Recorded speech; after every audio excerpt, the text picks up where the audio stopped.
Yes news में आप सभी दर्शकों का स्वागत है। मैं आपके साथ इलियास बड़ेघर। आइए देखते हैं आज की खबर क्या कहती है। ಉಪಮುಖ್ಯಮಂತ್ರಿಗಳು ಸಚಿವರುಗಳು ಎಲ್ಲರೂ ಕೂಡ ಒಂದೇದು ವೀರರಾಣಿ ಕಿತ್ತೂರು ಚೆನ್ನಮ್ಮನವರ ಮೂರ್ತಿ ಅನಾವರಣ ಹಾಗೂ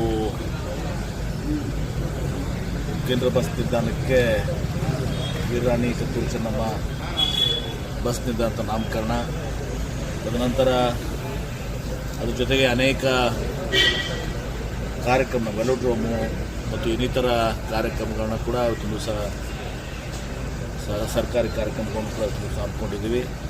ಅವೆಲ್ಲವನ್ನು ಕೂಡ ಅಲ್ಲಿ ಉದ್ಘಾಟನೆ ಮಾಡಿ ಬಂದು ಮೂರ್ತಿಯನ್ನು ಅಳವಡಿಸಿ ವೆಲೋಡ್ರೋಮ್ಗೆ ಹೋಗಿ ಬಂದು ಮುಂದೆ ದರ್ಬಾರ್ ಹೈಸ್ಕೂಲ್ನಲ್ಲಿ ಒಂದು ಬೃಹತ್ ಸಭೆಯನ್ನು ಇವತ್ತು ಮುಖ್ಯಮಂತ್ರಿಗಳು, ಉಪಮುಖ್ಯಮಂತ್ರಿಗಳು, ಸಚಿವರು, ಎಲ್ಲರೂ ಶಾಸಕರು ಎಲ್ಲರೂ ಕೂಡಿ ವೀರರಾಣಿ ಕಿತ್ತೂರು ಚೆನ್ನಮ್ಮರವರ ಅಭಿಮಾನಿಗಳು ಕೂಡ ಎಲ್ಲರೂ ಕೂಡ ಭಾಗವಹಿಸ್ತಾರೆ. ಎಲ್ಲರೂ ಕೂಡ ಅದರ ಕಾರ್ಯಕ್ರಮವನ್ನು ವಿಜೃಂಭಣೆಯಿಂದ ಮಾಡ್ತಾ ಇದ್ದೀವಿ. ವೀರರಾಣಿ ಕಿತ್ತೂರು ಚೆನ್ನಮ್ಮನವರು ಇವತ್ತು ದೇಶದ ಸಲುವಾಗಿ ಬ್ರಿಟಿಷರ ವಿರುದ್ಧ ಹೋರಾಟ ಮಾಡಿದಂಥ ಒಬ್ಬ ದಿಟ್ಟ ನಮ್ಮ ಮಹಿಳೆ, ನಮ್ಮವರು. ಹೀಗಾಗಿ ಅವರ ಒಂದು ಮೂರ್ತಿ ಭಾಳ ದಿವಸದಿಂದ ಕಾರಣಾಂತರವಿದೆ. ಯಾಕಂದರೆ ಅಲ್ಲಿ ಇಕ್ಕಟ್ಟಿನ ಪರಿಸ್ಥಿತಿಯಲ್ಲಿ ಸರ್ಕಾರ ಇರೋದ್ರಿಂದ ಅನೇಕ ದಶಕಗಳು ನಡೆದಿತ್ತು. ಅಲ್ಲಿ ಅವರಿಗೆ ಬಸ್ ನಿಲ್ದಾಣದಲ್ಲಿ ಒಂದು ಜಾಗವನ್ನು ಕೊಡಿಸಿ ಇವತ್ತು ದಿವಸ ಅಲ್ಲಿ ಮೂರ್ತಿ ಪ್ರತಿಷ್ಠಾಪನೆ ಆಗಿದೆ.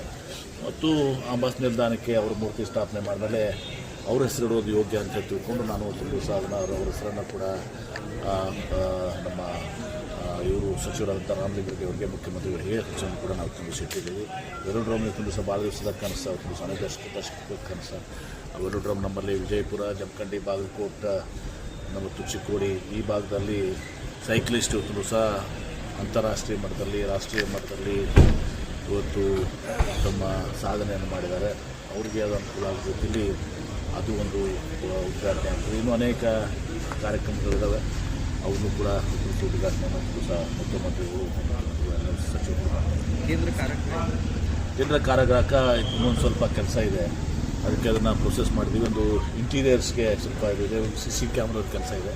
ಇನ್ನೊಂದು 15 ಕೋಟಿ ರೂಪಾಯಿ ಅದಕ್ಕೆ ಬೇಕಾಗ್ತದೆ. ಅದನ್ನು ಕೂಡ ನಾನೇ ಗೃಹ ಮಂತ್ರಿ ಇದ್ದಾಗ ಅದನ್ನು 100 ಕೋಟಿ ರೂಪಾಯಿ ದಿವಸ ಕೊಟ್ಟು ಅದನ್ನು ಕಾರ್ಯಗ್ರಹಕ್ಕೆ ನಮ್ಮ ಹಳೆ ಕಾರ್ಯಗ್ರಹ ಅಂತೇಳಿ ಅದನ್ನು ಮಾಡಿಸಿದ್ದೆ. ಇನ್ನೊಂದು 15 ಕೋಟಿ ಅನುದಾನ ಬೇಕಾಗಿದೆ, ಅದನ್ನು ಪ್ರೊಸೆಸ್ ಮಾಡ್ತಾಯಿದ್ದೀವಿ. ಅದನ್ನೊಂದು ಮತ್ತು ಮೈಸೂರು ಸ್ಯಾಡಲ್ ಸೋಪ್ ಒಂದು ಅದು ಕೂಡ ಏನೋ ಪ್ರಗತಿಯಲ್ಲಿದೆ. ಇನ್ನೂ 3-4 ನೆಕ್ಸ್ಟ್ ಹಂತದಲ್ಲಿ ಮಾಡ್ತೀವಿ. ಈಗ ಪಂಚಮಸಾಲಿ ಸಮಾಜದ ಮುಖಾಂತರ ಒಂದಷ್ಟು ವಿರೋಧ ವ್ಯಕ್ತಪಡಿಸಿದ್ದಾರೆ. ಸಿದ್ದರಾಮಯ್ಯ ಮುಗಿದೋದ ಕತೆ. ಎಲ್ಲರೂ ಈಗ ಕೂಡಲ ಸಂಗಮ ಸ್ವಾಮಿಗಳು ಈಗಾಗಲೇ ಒಂದು ಸ್ಟೇಟ್ಮೆಂಟ್ ಮಾಡಿದ್ದಾರೆ, ಎಲ್ಲರೂ ಕೂಡಿ. ಅದ್ರಲ್ಲಿ ಯಾವುದೂ ಕೂಡ ಅದಕ್ಕೆ ಹೋರಾಟಕ್ಕೆ ಇದಕ್ಕೆ ಸಂಬಂಧ ಇಲ್ಲ. ಇವತ್ತು ಅವರ 2A ಹೋರಾಟ, ಇವತ್ತು ರಾಣಿ ಚೆನ್ನಮ್ಮನವರು ದೇಶದ ಆಸ್ತಿ. ಅದು ಯಾವುದೇ ಒಬ್ಬ ಸಮಾಜದಲ್ಲಿ ಹುಟ್ಟಿರ್ಬೋದು, ಹೆಮ್ಮೆ ಇರಬೇಕು ಆ ಸಮಾಜಕ್ಕೆ, ನಮ್ಮ ಸಮಾಜದಲ್ಲಿ ಹುಟ್ಟಿದಾರೆ ಅಂತ ಹೆಮ್ಮೆ ಇದೆ ಇವತ್ತೊಂದು ದಿವಸ ಅವರಿಗೆ. ಆದರೆ ಈ ವಿಚಾರದಲ್ಲಿ ಇವತ್ತೊಂದು ದಿವಸ ಅದ್ಯಾವುದೂ ಕೂಡ ಇಲ್ಲಿ ಪ್ರಶ್ನೆ ಬರೋದಲ್ಲ. ಯಾಕಂದರೆ ವೀರರಾಣಿ ಕಿತ್ತೂರು ಚೆನ್ನಮ್ಮನವರು ದೇಶದ ಆಸ್ತಿ, ದೇಶದ ಸ್ವತಂತ್ರ ಸಲ ಹೋರಾಟ ಮಾಡಿದಂಥ, ನಮ್ಮ ಕನ್ನಡ ನೆಲದಲ್ಲಿ ಜನಿಸಿದಂಥ ಇವತ್ತು ಒಬ್ಬ ಶ್ರೇಷ್ಠ ಹೋರಾಟಗಾರ್ತಿ, ಶ್ರೇಷ್ಠ ಮಹಿಳೆ. ಹೀಗಾಗಿ ಅದು ಯಾವುದೂ ಕೂಡ ಗೊಂದಲ ಇಲ್ಲ. ಚೆನ್ನಮ್ಮನವರು ಜಂಬಿಗೆಯಲ್ಲಿ ಹುಟ್ಟಿದ್ದು ಅವ್ರ ತಾಯಿ ಅದೊಂದು ಸ್ವಲ್ಪ ಸರ್ಕಾರದಿಂದ ಇದಾಗಬೇಕಂತ ಅವರು ಕೂಡ ಎಲ್ಲನೂ ಕೂಡ ಇದು ಮಾಡ್ತಾ ಇದ್ದಾರೆ, ಅವ್ರು ಭಾಗವಹಿಸಿದ್ದಾರೆ. ದೇಶಮುಖ್ ಫ್ಯಾಮಿಲಿನೂ ಕೂಡ ಇವತ್ತು ಎಲ್ಲ ಮಾಡಿದ್ರೆ ಎಲ್ಲರೂ ಕೂಡಿ ಮಾಡ್ತಾ ಇರ್ತಾರೆ. ಇದರಲ್ಲೇನು ಯಾವುದೇ ಗೊಂದಲಗಳು ಇಲ್ಲ. Thank you sir. ಅದೀಗ ಇವತ್ತು ಅದನ್ನು ಸನ್ಮಾನ ಮಾಡಿದ್ದಾರೆ. ಇವತ್ತು ದಿವಸ ದೇವರಾಜ ಅರಸು ಅವರು ಒಬ್ಬ ಹಿಂದುಳಿದ ನಾಯಕರು, ಶ್ರೇಷ್ಠ ನಾಯಕರು. ದೇವರಾಜ ಅರಸು ಅವರು ಈ ನಾಡಿಗೆ ಸೇವೆಯನ್ನು ಮಾಡಿದಂಥವರು, ನಮ್ಮೆಲ್ಲರ ಹೆಮ್ಮೆಯ ನಾಯಕರು. ಹೊತ್ತು ಅದೇ ರೀತಿ ಸಿದ್ದರಾಮಯ್ಯನವರು ಇವತ್ತು ಅವ್ರಿಗೆ ಸರಿಸಮಾನವಾಗಿ ಇವತ್ತು ದಿವಸ ಅದಕ್ಕೆ ನಾಳೆ ಅದನ್ನು ಅವರು ಕೂಡ ಮೀರಿಸ್ತಾರೆ. ಅವ್ರದ್ದು ಒಂದು ವ್ಯಕ್ತಿತ್ವ, ಇವ್ರದ್ದು ಒಂದು ವ್ಯಕ್ತಿತ್ವ, ವಿಭಿನ್ನವಾದಂಥ ವ್ಯಕ್ತಿತ್ವ. ಸಿದ್ದರಾಮಯ್ಯನವರು ಕೂಡ ಒಂದು ಸೈದ್ಧಾಂತಿಕ ಹೋರಾಟವನ್ನು ಮಾಡ್ಕೊಂಬಂದಂಥವ್ರು. ಇವತ್ತು ಕೃಷಿಕರಾಗಿ ಜನಿಸಿ ಇವತ್ತು ಭಾಳಷ್ಟು ಹಿಂದುಳಿದ, ಅಲ್ಪಸಂಖ್ಯಾತ, ದಲಿತರು, ಬಡವರ ಬಗ್ಗೆ ಮತ್ತು ರೈತರ ಬಗ್ಗೆ ಒಂದು ಅಪಾರವಾದಂಥ ಕಾಳಜಿಯನ್ನು, ಬದ್ಧತೆಯನ್ನು ಹೊಂದಿದಂಥ ಒಬ್ಬ ಸಮಾಜವಾದಿ ಹಿನ್ನೆಲೆಯಿಂದ ಬಂದಂಥ ನಾಯಕರು. ಅವರು ನಮ್ಮ ಕಾಂಗ್ರೆಸ್ ಪಕ್ಷಕ್ಕೆ ಬಂದರೆ ನಮ್ಮ ಕಾಂಗ್ರೆಸ್ ಪಕ್ಷ ಅವ್ರನ್ನ ಗುರುತಿಸಿ 2 ಬಾರಿ ಅವ್ರನ್ನ ಮುಖ್ಯಮಂತ್ರಿಯಾಗಿ ಶ್ರೀಮತಿ ಸೋನಿಯಾ ಗಾಂಧಿಯವರು, ರಾಹುಲ್ ಗಾಂಧಿಯವರು, ಮಲ್ಲಿಕಾರ್ಜುನ ಖರ್ಗೆ ಅವರು ಮಾಡಿದ್ದಾರೆ. ಅವರು ಕೂಡ ಅನೇಕ ಯೋಜನೆಗಳನ್ನ ಇವತ್ತು ದಿವಸ ನಮ್ಮ ರಾಜ್ಯದಲ್ಲಿ ವಿಶೇಷವಾಗಿ ಅನ್ನಭಾಗ್ಯ ಹಸಿದವರಿಗೆ ಯಾರೂ ಕೂಡ ಹಸಿದು ಹೊಟ್ಟೆಲಿ ಮಲಗಬಾರ್ದು ಅಂತೇಳಿ ಅನ್ನಭಾಗ್ಯ ಯೋಜನೆಯನ್ನು, ಕ್ಷೀರಭಾಗ್ಯ, ಕೃಷಿ ಭಾಗ್ಯ, ಈಗ ಪಂಚ ಗ್ಯಾರಂಟಿಗಳನ್ನು ಮಾಡೋ ಮೂಲಕ ಇವತ್ತು ಒಂದು ಮತ್ತು ಹಣಕಾಸಿನ ಸಚಿವರಾಗಿ ಸುಮಾರು 14 ಬಜೆಟ್ಗಳನ್ನ ಇವತ್ತು ಮಾಡಿ ದಾಖಲೆಯನ್ನು ನಿರ್ಮಿಸಿದ್ದಾರೆ.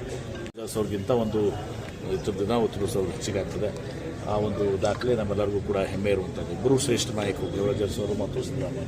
ಸರಿ, 10 ಅಂಕಕ್ಕೆ ಎಷ್ಟು ಕೊಡ್ತೀವಿ ಅಂತ ಸಿಎಂ ಆಡಳಿತಕ್ಕೆ 10 ಅಂಕಗಳ ಎಷ್ಟು ಕೊಡ್ಬೋದು? 10ಕ್ಕೆ 11 ಕೂಡ ಬರ್ತೀನಿ, 11 ಕೊಡ್ತೀವಿ. ಸರ್, ಈಗ ಕೆಲವು ಆದರೆ ಬಿಜೆಪಿ ಇದನ್ನ ವಿರೋಧ ಮಾಡ್ತಾ ಇದ್ದಾರೆ. ಏನು ಸಾಧನೆ ಏನು ಮಾಡೋಕ್ಕಾಗತ್ತೆ? 4 ವರ್ಷ ಏನು ಸಾಧನೆ ಮಾಡಿರೋರು? ಅವರು ಹೇಳಿ ನಾವು ಮುಖ್ಯಮಂತ್ರಿಗಳು 5 ವರ್ಷ ಪೂರೈಸಿ 2ನೇ ಅವಧಿಗೆ ಸಿದ್ದರಾಮಯ್ಯನೂ ನಡೆದಿದೆ. ಯಡಿಯೂರಪ್ಪನವರು ಒಂದೇ ಅವಧಿ ಮಾಡಕ್ಕೆ ಬಿಡಲಿಲ್ಲ ಅವ್ರನ್ನ.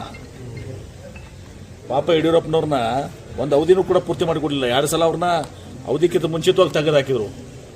ಅದನ್ನು ಕೇಳ್ರಿ ಬಿಜೆಪಿ ಅವ್ರಿಗೆ. ನಿಮ್ಮ ಸಾಧನೆ ಏನಂದ್ರೆ ಯಡಿಯೂರಪ್ಪನ ಪೂರ್ಣಾವಧಿ ಟರ್ಮ್ ಮಾಡಿಸಲಾರ್ದಂಥದ್ದು ನಿಮ್ಮ ಸಾಧನೆ. ಕರೆಕ್ಟ್ ಇಲ್ಲೋ? ಧನ್ಯವಾದ, ಥ್ಯಾಂಕ್ ಯು ಸರ್. ಮೇಲೆ 109 ಮರ್ಡರ್ ಕೇಸ್ ಚಾರ್ಜ್ ನೋಡಿ, ಈಗ ನಾನು ಭಾಳ ಸ್ಪಷ್ಟವಾಗಿ ಹೇಳಿದ್ದೆ, ನೀವು ಎಲ್ಲರೂ ಕೂಡ ಇದ್ದೀರಿ ಪ್ರೆಸ್ ಕಾನ್ಫರೆನ್ಸ್ನಲ್ಲಿ. ನಾನು ಸ್ಪಷ್ಟವಾಗಿಯೂ ಕೂಡ ಮುಖ್ಯಮಂತ್ರಿಗಳನ್ನ ಭೇಟಿ ಮಾಡಿಸಿ ಹೇಳಿದ್ದೆ. ಅವತ್ತು ನಾನು ಅದನ್ನು ಕೂಡ ಹೇಳಿದೆ, ಸ್ವಲ್ಪ ಮನೆಯಲ್ಲಿ ಕೂತ್ಕೊಂಡಿಸಿದಾಗ ಸ್ವಲ್ಪ ಮಾನವೀಯತೆ ಇದು ಮಾಡ್ಕೋಬೇಕು. ಆವಾಗ ನಮಗೆ PPP ಮೆಡಿಕಲ್ ಕಾಲೇಜ್ ಬೇಡ, ಸರ್ಕಾರಿ ಆಗಬೇಕು. ಆಯಿತು, CM ಅವರು ಹೇಳಿದ್ರು, ಆಯಿತು ಹಾಗೆ ಮಾಡೋಣ, ಸ್ವಲ್ಪ ತಡ ಆಗ್ತದಂತೆ ಮುಖ್ಯಮಂತ್ರಿಗಳು ಹೇಳಿದರು. ಅದಾದ್ಮೇಲೆ ಇವ್ರು ಅರ್ಥ ಮಾಡ್ಕೋಬೇಕಾಗಿತ್ತು. ಅದಾದಮೇಲೆ ನಾನು ಪತ್ರಿಕಾಗೋಷ್ಠಿ ಮಾಡಿ ಹೇಳಿದ್ದೀನಿ. ನಾನು ಪತ್ರಿಕಾಗೋಷ್ಠಿ ಮಾಡಿ ಸ್ಪಷ್ಟವಾಗಿ ಹೇಳಿದ್ದೀನಿ, ಏನೂ ಇದು ಬಿಡಲಾದೆ ಒಂದೊಂದು ಶಬ್ದವನ್ನು ಕೂಡ ನಾನು ಅವ್ರಿಗೆ ಇದು ಮಾಡು ಅಂತ ಹೇಳಿದ್ದೀನಿ. ಮತ್ತು ಹೀಗಾಗಿ ಮತ್ತೆ ಯಾಕೆ ಇವರು ಮುಂದುವರಿಸಿದಂಥದ್ದು? ಮತ್ತೊಮ್ಮೆ ಭೇಟಿ ಮಾಡಿಸ್ತೀನಿ ಅಂತ ಕೂಡ ಹೇಳಿದ್ದೀನಿ. 9ನೇ ತಾರೀಕಿಗೆ ಬರ್ತಾ ಇದ್ದಾರೆ, ಈಗ ಕೂಡ ಭೇಟಿ ಮಾಡ್ತೀನಿ ಅವ್ರಿಗೆ. ಹೀಗಾಗಿ ನಾವು ಎಲ್ಲ ನನ್ನಲ್ಲೇ ಸ್ಪಷ್ಟತೆ ಇದೆ. ಆದರೆ ಇದನ್ನ ಸ್ಪಷ್ಟತೆ ಇದ್ಕೊಂಡ್ಮೇಲೆ ಮಾಡಿದ್ರೆ ಮತ್ತೆ ಅದಕ್ಕೆ ನನಗೆ ಗೊತ್ತಾಗಲ್ಲ ಅವ್ರ ಉದ್ದೇಶ ಏನಿದೆ ಅಂತ ಗೊತ್ತಾಗಲ್ಲ. ಪ್ರಮುಖವಾಗಿ ಎಲ್ಲರೂ ಒಳಗಡೆನೆ ಹೋಗಿದ್ದಾರೆ. 6 ಜನ ಯಾರು ನನಗೆ ಗೊತ್ತಿಲ್ಲಪ್ಪ. ಅದು ಕಾನೂನವಾಗಿ ಮತ್ತೆ ನೀವು ಪೊಲೀಸರಿಗೆ ಕಪಾಳ ಹೊಡೆದು ನಡೀತದ? ಪೊಲೀಸರು ಹತ್ತಿಕ್ಕುವಂತ ಪ್ರಯತ್ನ ಮಾಡಿ ಅದು ನನಗೆ ಗೊತ್ತಿಲ್ಲಪ್ಪ. ನನಗದು ಗೊತ್ತಿಲ್ಲ. ಆದ್ರೆ ಇಷ್ಟೇ, ನೀವು ಕೂಡ ಇದ್ದೀರಿ ಮಾಧ್ಯಮದವರು. ಈಗ ನಿಮ್ಗೆ ಯಾರ ಕಪಾಳಿಗೆ ಹೊಡೆದು ನಡೀತದ? ಸಮವಸ್ತ್ರ ಬಗ್ಗೆ ಇದ್ದವ್ರು ಯಾರು ಮಾಡ್ತದ? ಸುಮ್ಮನೆ ಸ್ವಾಮೀಜಿನೇ ಇರಲಿ, ಯಾರೇ ಇರಲಿ, MB ಪಾಟೀಲ್ ಕಪಾಳಿಗೆ ಹೊಡೆದು ನಡೀತದ? ಯಾರು ಪೊಲೀಸ್ ಆಸ್ಪತ್ರೆ ಹೊಡೆದು ನಡೀತದ? ಅದೇನಾಗಿದೆ ನನಗೆ ಗೊತ್ತಿಲ್ಲ. ಅದು ಆ ವಿಚಾರದಲ್ಲಿ ಇವತ್ತು ಸಹ ಜಿಲ್ಲಾ ಆಡಳಿತ, ವಿಶೇಷ ಪೊಲೀಸ್ ವರಿಷ್ಠಾಧಿಕಾರಿಗಳು ಚರ್ಚೆ ಮಾಡಿ ಹೋರಾಟಗಾರರು ನೀವು ಹೇಳ್ತಿರಲ್ಲಪ್ಪ. ಇಷ್ಟೆಲ್ಲ ನಾನು ಹೇಳಿದ್ಮೇಲೆ ಮತ್ತೆ ಅದನ್ನು ಹೇಳಿದ್ದೀನಿ. ಮತ್ತೆ ಮುಖ್ಯಮಂತ್ರಿಗಳು ಕನಕಪುರ ಮೆಡಿಕಲ್ ಕಾಲೇಜ್ ಬಂದಾಗ ನಾವು ಮುಖ್ಯಮಂತ್ರಿಗಳು ನೆನಪು ಮಾಡಿಕೊಟ್ಟಿದ್ದೀನಿ ಅಂತ ಕೂಡ ಹೇಳಿದ್ದೀನಿ. ಇಷ್ಟೆಲ್ಲ ಹೋರಾಟದ ಉದ್ದೇಶ ಏನು? ಹೋರಾಟ ಉದ್ದೇಶ ಏನು ಹೇಳಿ ನನಗೆ.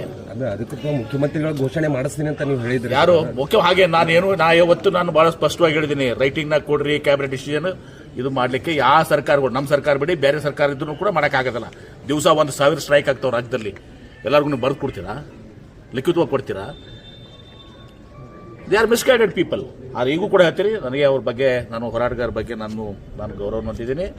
ಈಗೂ ಕೂಡ ಹೇಳ್ತೀರಿ, ಮುಖ್ಯಮಂತ್ರಿಗಳು ಬರ್ತಾರೆ 9ನೇ ತಾರೀಕಿಗೆ. ಮುಖ್ಯಮಂತ್ರಿಗಳು ಬಂದಾಗ ಒಂದು 12 ಮುಖಂಡರು ಯಾರಿದಾರ ಅವ್ರನ್ನ ಭೇಟಿ ಮಾಡಿಸುವಂಥದ್ದು ಮಾಡ್ತೀವಿ. ಮಾಡಿಸಿ ಮುಖ್ಯಮಂತ್ರಿಗಳು ನಮ್ಮ ಹೇಳಿಸ್ತೀವಿ. ಆದರೆ ನೀವು ರೈಟಿಂಗ್ನಾಗ ಕೊಡ್ರಿ, ಕ್ಯಾಬಿನೆಟ್ ಡಿಸಿಷನ್ ಮಾಡ್ರಿ, ಈಗೂ ಆಗೋದಿಲ್ಲ, ಮುಂದೂ ಆಗೋದಿಲ್ಲ.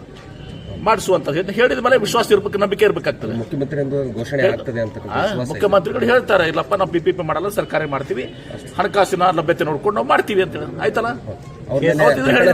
ಅವ್ರ ಮೇಲೆ ಪ್ರಕರಣ ದಾಖಲಾಗಿದೆ. ಅದನ್ನ ನೋಡಿ ಕೋರ್ಟ್ ಇದು ನನ್ನ SP ಜೊತೆ ಮಾತನಾಡ್ತೇನೆ. ಇವತ್ತು ನನಗೆ ಪ್ರೊಸೆಸ್ ಇರ್ತದೆ, ಮೋಸ್ಟ್ಲಿ ಕಾನೂನಾತ್ಮಕ ಪ್ರೊಸೆಸ್ ಇರ್ತದೆ. ಆ ಪ್ರೊಸೆಸ್ನಲ್ಲಿ ಇವತ್ತು ಸಹ ಅವ್ರಿಗೂ ಕೂಡ ಏನು ಸಹಾಯ ಮಾಡೋಣ. ಅಲ್ಲಿ ಅವರು ಕೂಡ ಯಾರು ಕಪಾಳ ಹೊಡೆದಿದಾರಲ್ಲ, ಅವರು ಕೂಡ ಕ್ಷಮೆ ಕೇಳಬೇಕಾಗ್ತದೆ ಅವರ ಅಧಿಕಾರಿಗೆ. ಈಗ ಸಮವಸ್ತ್ರದ ಮೇಲೆ ಕೈ ಮಾಡೋದು ಭಾಳ ದೊಡ್ಡ ಅಪರಾಧ. ಕೂಡ MB ಪಾಟೀಲ್ ಮಾಡಿದ್ರು ಕೂಡ ತಪ್ಪೇ, ನಾನು ಮಾಡಿದ್ರು ತಪ್ಪೇ ಅದು. जैसा कि आप सब जानते हैं कि आप सभी का प्यार हमारे साथ कायम है।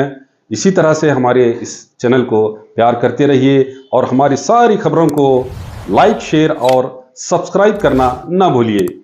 हमारा यही मकसद है कि आपको हर खबर जो है, जैसा है वैसा ही आपको हम दिखाते रहेंगे। ना किसी का पक्ष लेंगे, ना किसी के विरोध में जाएंगे। हमारे कदम सच के साथ।